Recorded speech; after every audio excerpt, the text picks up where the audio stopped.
नमस्कार, फागु पूर्णिमाको शुभकामना, ह्याप्पी होली। आज सुरुमा हामी फागु पूर्णिमा एवं होलीको उज्यालो, रङ्गीन, रमाइलो पक्ष देखाउनेछौँ। रङ्गोत्सवका झाँकी हेर्नेछौँ। काठमाडौँ सहरदेखि पोखराको पर्यटकीय नगर हुँदै पाल्पाको मेरो गाउँ बौवागुम्बा छेर्लुङसम्मका रङ्गीन रमाइला सङ्गीतमय उत्सवका दृश्य देखाउनका लागि हामीले आज होलीमय दृश्य सामग्री तयार पारेका छौँ। फागुसँग जोडिएका केही आफ्नै अनुभव र यादहरूलाई पनि आज दर्शकमाझ साट्नेछु।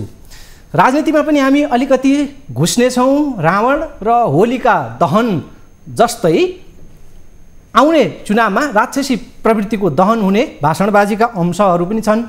चुनाव हुन्छ त? यो प्रश्नको निसङ्कोच उत्तर भेटियो रे। चुनाव हुन्न कि भन्ने शङ्का र हल्ला त भोट हाल्ने दिन बिहानैसम्म पनि चल्छन्, तर चुनाव हुन्छ नै भन्ने सरकारी कित्ताको ढुक्क हुन आग्रह आएको छ। र यो रङ्गीन पर्व होलीका केही रङ्गहीन लाग्ने, बेस्वादका लाग्ने खबर पनि जोड्नेछौँ। ती प्रतीक्षा गर्नुहोला। 2 वर्ष कोरोनाले खोसेको होलीको उत्सव यो वर्ष फर्केको छ। दुर्लभ जस्तो हुँदै गएको थियो विदेशी पर्यटकहरूको समूह देख्न। पोखरामा आज पर्यटकहरू होलीमा रमाएका दृश्यले सम्बन्धित व्यवसायीहरूलाई पक्कै पनि आशा जगाएको हुनुपर्छ। पोखरामा रमाएका पर्यटक र त्यहाँका सडकमा बाजागाजा सहितका यी दृश्यबाट आरम्भ गरौँ।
पोखरामा रमाएका पर्यटकहरू र सडकमा प्रस्तुत झाँकी, होलीको झाँकी, फागु पूर्णिमाको झाँकी। यो दृश्य गएको 2 वर्ष कोरोनाका कारणले हेर्न पाइएको थिएन। यता काठमाडौँको बसन्तपुरमा होली उत्सव हेर्न लायक थियो। आज बसन्तपुर बहुरङ्गमा रङ्गियो। बिहानैदेखि अबेर साँझसम्मै झुम्यो, नाच्यो, गायो। हो, बसन्तपुर होलीको पर्वोत्सवमा छपक्कै रङ्गियो। दिनभर रङमङ्गियो।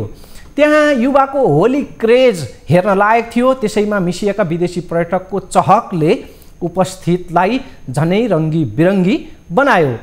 कोरोना कालपछि बाक्लो सङ्ख्यामा पर्यटक रमाएको दृश्यले अब पर्यटन व्यवसाय बिस्तारै बिउतिने आशा देखिएको छ।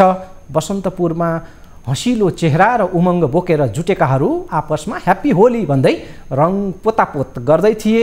चिनेका हुन् वा नचिनेका हुन्, जो सामुन्यमा पर्छन् उसलाई रङ दल्ने होड जस्तै थियो। होलीको अवसरमा सरकारले सार्वजनिक बिदा समेत दिएको छ। अबिर, केसरी र सिन्दुरसँगै घोलिएको खुसी फर्किएको उत्सवमा आफू पनि रङ्गिँदै बसन्तपुरबाट सहकर्मी राजीव खत्रीले उतारेको यो स्थलगत रिपोर्ट हेरौँ।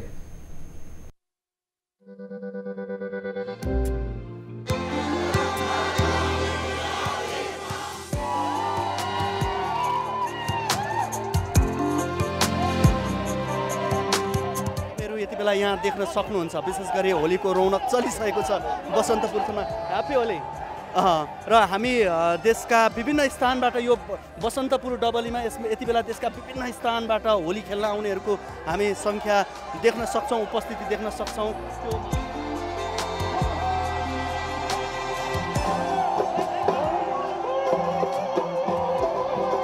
विश्वव्यापी महामारीका कारण गएको 2 वर्ष करिब होलीमा जुन किसिमको रौनकता हुने गर्थ्यो त्यो थिएन। तर यति बेला कोरोनाको सङ्क्रमण दर घटेसँगै सुरक्षित तवरले होली मनाउनका लागि यति बेला उपयुक्त वातावरण बनेको छ।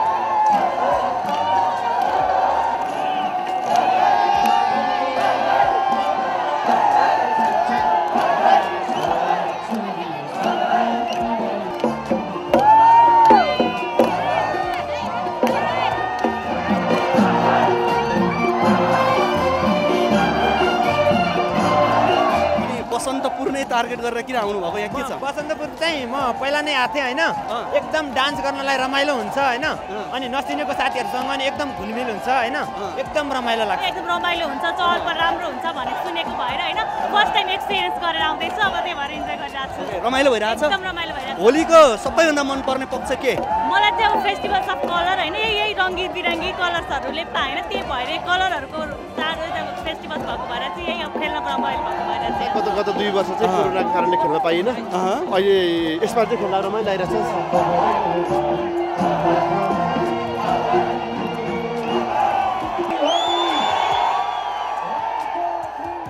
हेर्ने हो भने यति बेला नेपाली मात्रै होइन विदेशी नागरिकहरू जो नेपाल घुम्न आएका पर्यटकहरू छन् उनीहरू पनि त्यत्तिकै मात्रामा रमाइरहेको हामी देख्न सक्छौँ।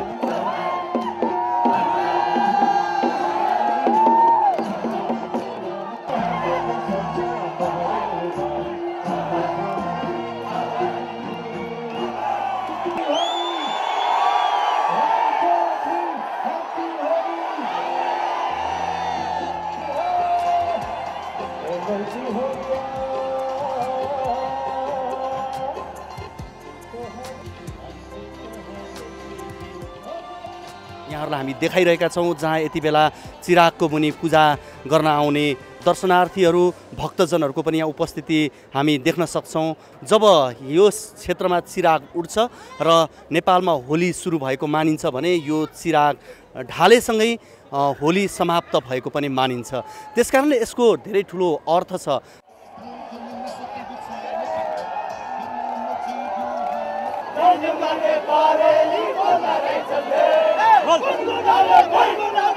प्रकृतिले साथ दिएको छ, मौसमले साथ दिएको छ, त्यसैले पनि होलीको रौनकता पनि हामी बढ्दै गएको हामी देख्न सक्छौँ। काठमाडौँ बसन्तपुरको आजको होलीको दृश्य। देशभर आज र भोलि रङ्गोत्सव अर्थात् फागु पर्व मनाइँदैछ। आज बिहिबार मुख्यतः पहाडी भेगमा फागु पर्व धुमधामले मनाइँदैछ। पोखरा र काठमाडौँका यी होली दृश्य हेरेपछि अब म यहाँ दर्शकहरूलाई मेरो गृह जिल्ला पाल्पाको बौवा गुम्बाका केही दृश्य देखाउँदैछु। बौवा गुम्बा मगर बाहुल्य गाउँ हो। त्यहाँको मगरी होमस्टेदेखि परम्परागत मगरी कला संस्कृति पहिरन खानपान निकै लोभ्याउने छ। बौवा गुम्बा पाल्पा जिल्लाकै नमुना गाउँका रूपमा खास गरी पर्यटक आकर्षणका हिसाबले परिचित छ। यही गाउँको काखमा पर्छ प्रसिद्ध रानीमहल दरबार। त्यही रानीमहल काखमा समेटेको गाउँ बौवा गुम्बा र छेर्लुङबाट आज मलाई ए गाउँले भाइ तेरो गाउँको फागु पनि देखाइदिएन दुनियाँलाई भन्दै बिहानै म्यासेजहरू आएर केही फागु खेलेका गाउँका दृश्यहरू पनि मोबाइलमा खिचेर म कहाँ आइपुगे। आज बिहानैदेखि फागु खेल्दाका मेरा ती पुराना दिन ती संवादले र दृश्यहरूले जलजली याद गराइदियो। फागु खेल्न हामी महिनौँ अघिदेखि उत्साहित भएर खैजडी र ट्याम्का बनाउन काली पारको जिल्ला स्याङ्जाको आलम स्थित शिल्पी कहाँ पुग्थ्यौँ। त्यहाँ शिल्पी थिए ट्याम्की र खैजडीहरू बनाउने। मादल खैजडी मजुरा ट्याम्की ढोलक धमाहा लगायतका बाजाको धुन र तालमा फागु भाका हाल्दै गाउँघर डुलेर फागु खेलिन्थ्यो। हामी 3-4 दिन लगातार फागु खेल्थ्यौँ। आफ्नो गाउँ छेर्लुङ मात्रै होइन आसपासका अर्तुङ्गा अर्गली बराङ्दी सटुकासम्म फागु खेल्न हामी पुग्थ्यौँ। लगातार फागु गाउँदा घाँटी सुक्थ्यो। भोकभोकै हिँड्दा र गाउँदै नाच्दै उफ्रदा शरीर फतक्कै गलेको हुन्थ्यो।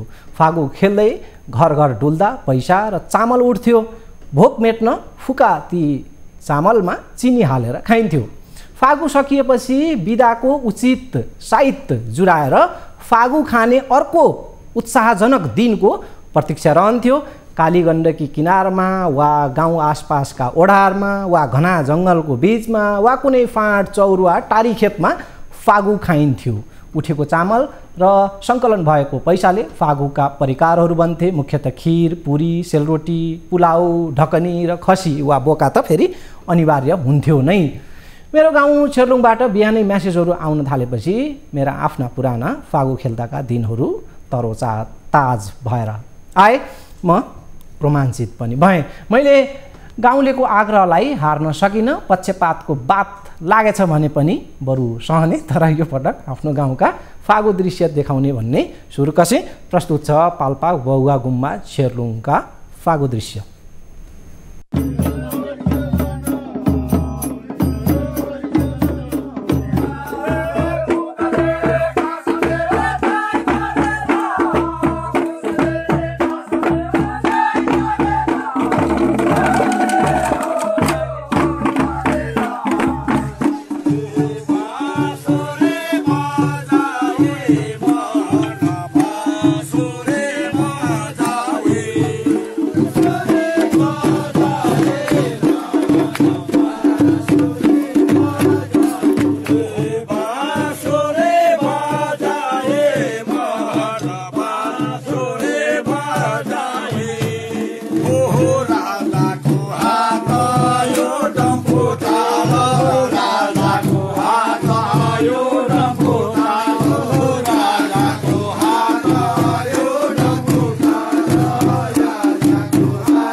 पाल्पा बौवा गुम्बा छेर्लुङका यी फागु खेलिएका दृश्यहरू।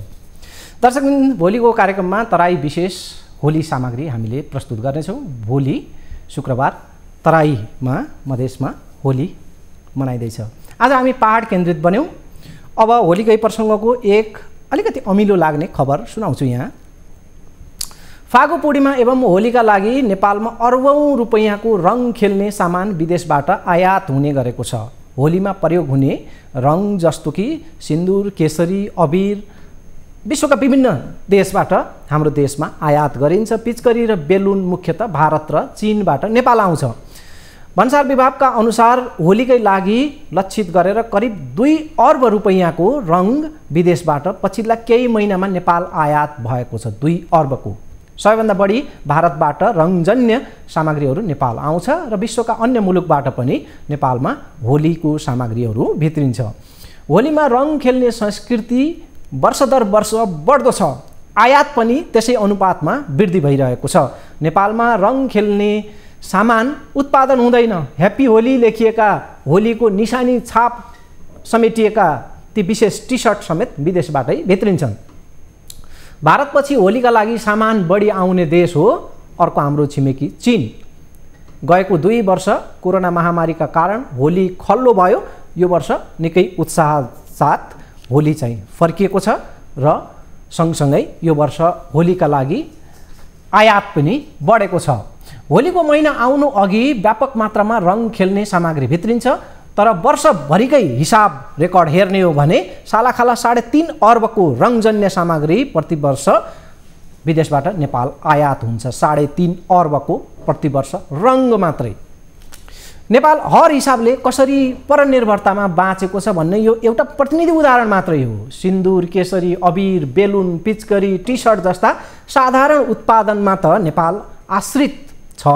अर्बौं रकम विदेश पठाउँछ भने हाम्रो देशले अलि विशिष्ट खालको उत्पादन एवं आविष्कारको कल्पना त आकाशको फल आँखा तरी मर सरह नै मान्नुपर्छ। अस्तिको एउटा भाषणमा राष्ट्रिय जनमोर्चाका अध्यक्ष चित्रबहादुर केसीले भन्दै थिए, गुन्द्रुक अर्थात् सिन्की र जिउमा पहिरिने जनै समेत नेपालमा विदेशबाट आउँछ। जनै र गुन्द्रुक धमाधम चीनबाट आयात हुने गरेको भन्दै यसलाई राष्ट्रिय लज्जाको विषय भनेका थिए पाका नेता चित्रबहादुर केसीले। परनिर्भरतालाई कम गर्न र स्वस्थकर रङ तयार पार्ने उपाय के छ त यो होलीमा? विज्ञको कुरा सुनौँ।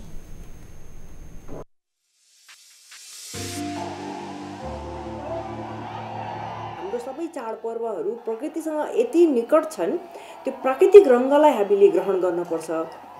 प्राकृतिक रङ्गलाई ग्रहण गर्दाखेरि हाम्रो त्वचालाई, हाम्रो स्वास्थ्यलाई धेरै नै लाभ पुग्छ र कृत्रिम खालका रङ्गहरूलाई हामीले लिँदाखेरि त्यसले हामीलाई धेरै नै नोक्सान गर्छ। त्यो कुरालाई हामीले मुख्यतया बुझ्नुपर्छ। अहिलेको बच्चा बच्ची बालबालिका सबैलाई हामीले होली आयो भनेपछि हामीले रङ्ग कसरी तयार पार्ने, चुकन्दरबाट पनि हामीले एक प्रकारको रङ्ग वैजनी खालको रङ्ग बनाउन सक्छौँ। बेसारबाट पहेँलो रङ हुन्छ।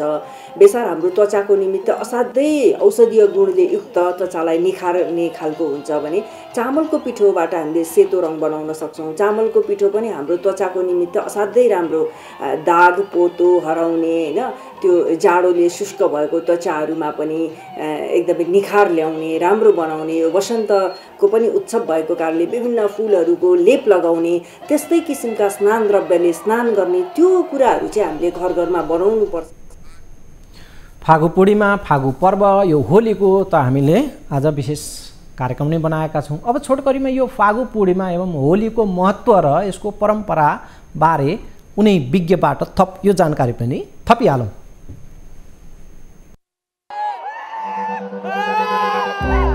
एउटा चाहिँ यो राक्षसी होलिका दहन भएको उपलक्ष्यमा खेलिने फागु पर्व एउटा पक्ष हो भनेदेखि अर्को चाहिँ कृष्ण भगवानले गोपिनीहरूसँग वसन्तोत्सव मनाएको फागु पर्व होली त्यो हो।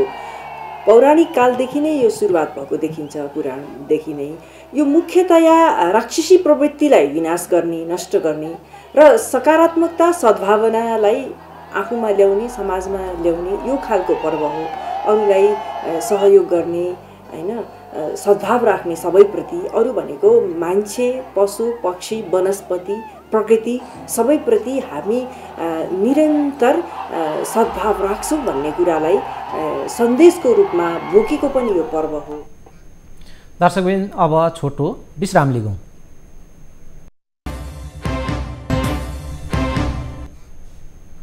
स्वागत छ। फागु पूर्णिमा, आज हामी फागु विशेष सामग्री पस्किरहेका छौँ। राजनीतिक वक्तव्यबाजी पनि आज अलिकति फागुमय, होलीमय सुनियो। नेकपा यसका अध्यक्ष माधव कुमार नेपालले आउने स्थानीय तहको चुनावमा राक्षसी प्रवृत्तिलाई परास्त गर्ने बताएका छन्। माधव कुमार नेपालले, उनको इसारा कता हुन्छ त्यो त दर्शकहरूलाई थाहै छ। हो, उनले एमाले अध्यक्ष केपी शर्मा ओलीलाई चुनावबाट ठेगान लगाउने चेतावनी दिएका छन्। अब स्थानीय तहको चुनावमा हाम्रो सामर्थ्य देखिनेछ र हाम्रो खिसीटिउरी गर्ने तत्त्वहरूको हरिबिजोग त्यही बेलामा थाहा हुनेछ।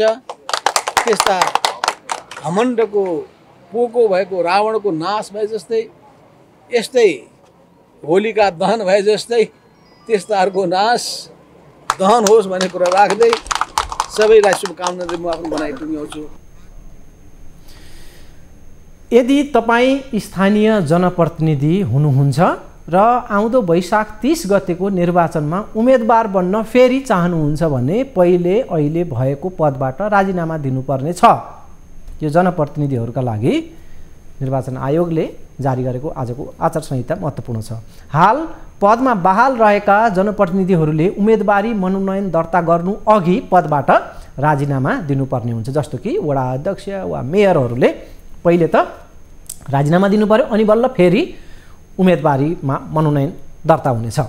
निर्वाचन आचार संहिताको दफा 36 मा भनिएको छ, कुनै स्थानीय तह वा स्थानीय तहको स्वामित्व वा नियन्त्रणमा रहेको वा स्थानीय तहबाट अनुदान प्राप्त संस्थामा सुविधा वा पारिश्रमिक पाउने गरी बहाल रहेका निर्वाचित वा मनोनीत पदाधिकारीहरूले स्थानीय तहको निर्वाचनमा उम्मेदवारको मनोनयन दर्ता गर्नु अघि नै बहाल रहेको पदबाट राजीनामा दिनुपर्नेछ। राजपत्रमा प्रकाशित यो सूचनाले भन्छ, बहालवाला पदबाट पहिले राजीनामा अनि मात्रै उम्मेदवारी मनोनयन।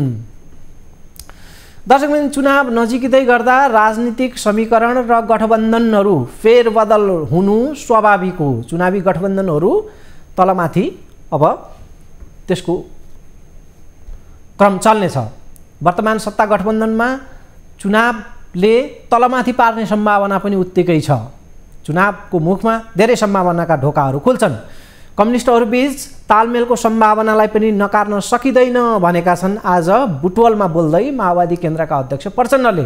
प्रचण्डको भनाइ छ, काङ्ग्रेसले गठबन्धन गर्दिन भन्यो चुनावमा र हामीलाई लखेट्यो भने एमालेसँग चुनावी गठबन्धन हुन सक्ने प्रचण्डले बताएका छन्। राजनीतिमा असम्भव भन्ने केही पनि हुँदैन भन्छन् प्रचण्ड। सुनौ। राजनीतिमा असम्भव भन्ने केही हुँदैन। मैले पार्लियामेन्टको रोस्टमबाट पनि धेरैचोटि भनेको छु, किनकि धेरै प्रधानमन्त्री बनाउने प्रस्ताव गर्ने भूमिका मेरो, प्रधानमन्त्री आफू हुने भन्दा पनि अरूलाई बनाउने भूमिका चाहिँ माओवादी केन्द्रको र त्यसको अध्यक्षको हैसियतले मेरो भएको हुनाले मैले राजनीतिमा असम्भव भन्ने हुँदैन। यो सम्भावनाको खेल पनि हो पोलिटिक्स। नेपाली कङ्ग्रेसको केही नेताहरूले भन्ने गर्छन् नि, माओवादी केन्द्रसँग कुनै हालतमा तालमेल गरिँदैन, हुनै सक्दैन भन्ने ढङ्गले असाध्यै अतिवादी ढङ्गले बोल्ने केही नेता देखिनु भएको छ। हुन त प्रधानमन्त्रीजीले उहाँहरूलाई अब बोल्न बन्द गरेर पनि भनिसक्नु भएको छ। अब कङ्ग्रेसले लखेट्न नै थाल्यो भने त परिस्थिति के हुन्छ भन्न सकिँदैन। तर अहिले चाहिँ कङ्ग्रेसकै र मुख्यतः सभापति शेरबहादुर देउवा प्रधानमन्त्री चाहिँ फेरि यो गठबन्धनलाई हर हालतमा बचाएर जानुपर्छ, मिलेरै जानुपर्छ भन्ने भएको हुनाले मैले भने जस्तो अवस्था आउला भन्ने चाहिँ मैले देखेको छैन। त्यहाँ यो गठबन्धन जान्छ।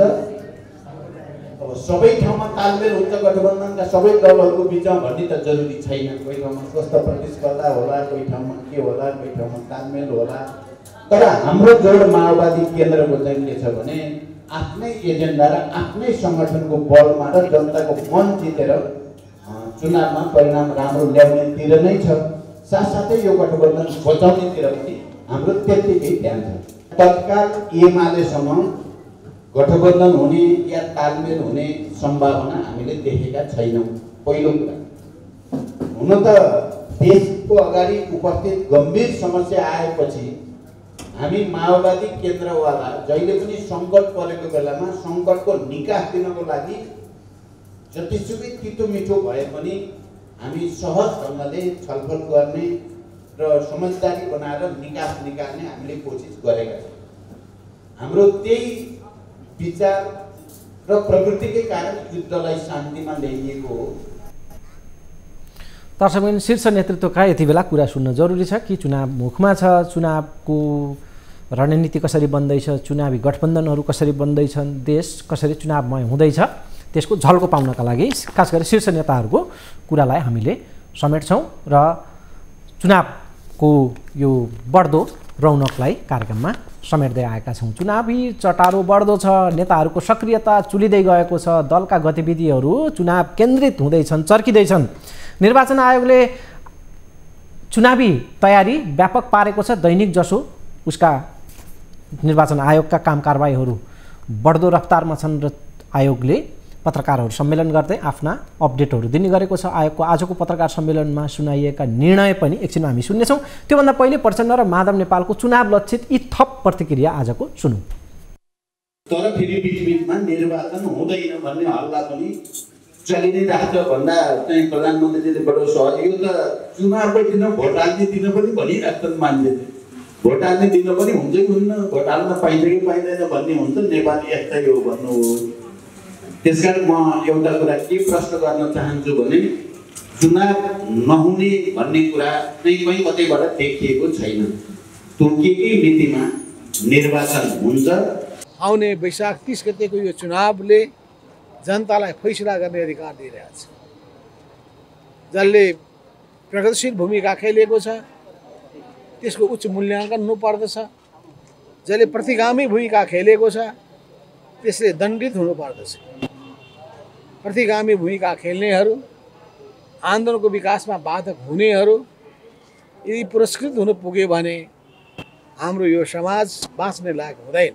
आफ्नै लागतमा आफ्नै एजेन्डाको बलमा जनताको मन जितेर चुनाव जित्ने कुरालाई पहिलो प्राथमिकता दिने साथसाथै फेरि निर्वाचनमा चाहिँ तालमेल गर्ने र अधिकतम त्यसबाट सकारात्मक परिणाम निकाल्ने कुरालाई पनि सहायक रूपमा ध्यान चाहिँ दिनै पर्छ।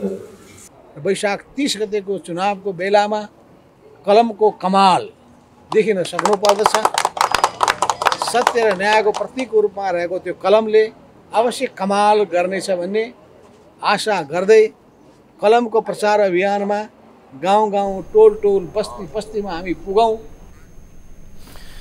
दर्शकबिन, चुनाव हुन्छ वा हुन्न भन्ने कुराको अब संशय नरहेको प्रचण्डको आजको वक्तव्यमा हामीले सुन्यौँ कि प्रचण्डले बालुवाटारमा प्रधानमन्त्री शेरबहादुर देउवालाई चुनाव नहुने हल्ला छ नि, यसबारेमा के हो प्रधानमन्त्रीज्यू भनेर सोधे र प्रधानमन्त्री देउवाले चुनाव हुने मितिको बिहानसम्म पनि चुनावका बारेमा अफवाहहरू फैलिन्छन्, हुन्छ वा हुन्न भन्ने खालका संशयहरू त नेपालमा चलि नै राख्छन्। त्यस भएर यस्ता हल्लाका पछाडि नलागौँ, चुनाव हुन्छ भनेर प्रचण्डलाई देउवाले जवाफ दिए र त्यसको ब्रिफिङ आज बुटवलमा प्रचण्डले सुनाएका थिए। र दर्शकबिन, अन्तिममा निर्वाचन आयोगका गतिविधिहरू के कसरी अगाडि बढ्दैछन् त्यो पनि जान्न जरुरी छ। त्यसले चुनावतर्फको सङ्केत कुन प्रकारले अगाडि बढ्दैछ तयारी त्यो जान्न हामीलाई मद्दत गर्छ। आज पत्रकार सम्मेलन गरेर निर्वाचन आयोगले दिएको यो चुनावी अपडेटलाई सुनिहालौँ। निर्वाचनमा भाग लिन आयोगमा दर्ता भएका राष्ट्रिय मान्यता प्राप्त बाहेकका 73 राजनीतिक दललाई राजनीतिक दल सम्बन्धी ऐन 2073 को दफा 57 बमोजिम जिल्ला स्तरको सङ्गठन संरचना जिल्ला समितिको विवरण 78 चैत्र 6 गतेभित्र पेश गर्न पत्राचार गरिएको छ। 2. आयोगबाट स्वीकृत भएको निर्वाचन आचार संहिता 2078 आज मिति 78 चैत्र 3 गते नेपाल राजपत्रमा प्रकाशन भइसकेको छ। आगामी स्थानीय तह निर्वाचन 2079 का लागि आयोगले तोकेको मितिदेखि उक्त आचार संहिता लागू हुनेछ। 3. आगामी स्थानीय तह निर्वाचन 2079 का लागि निर्वाचनको समयमा खटिने जनशक्तिको प्रतिव्यक्ति 20 लाख रुपियाँको सामूहिक दुर्घटना बिमा गर्न राष्ट्रिय बिमा संस्थानसँग मिति 78/12/2 मा सम्झौता गरिसकिएको छ। 4. स्थानीय तह निर्वाचनका लागि आवश्यक पर्ने मतदाता नामावली, मतदाता परिचय पत्र लगायतका निर्वाचन सामग्रीहरू छपाईका लागि आज मिति 78/12/3 गते गोरखापत्र दैनिकमा 6वटा प्याकेजमा ई-बिडिङको माध्यमबाट खरिद गर्न बोलपत्र सूचना प्रकाशन गरिएको छ। हस्त फागु पूर्णिमाको पुनः शुभकामना टक्राउँदै बिदा हुन्छु। नमस्कार।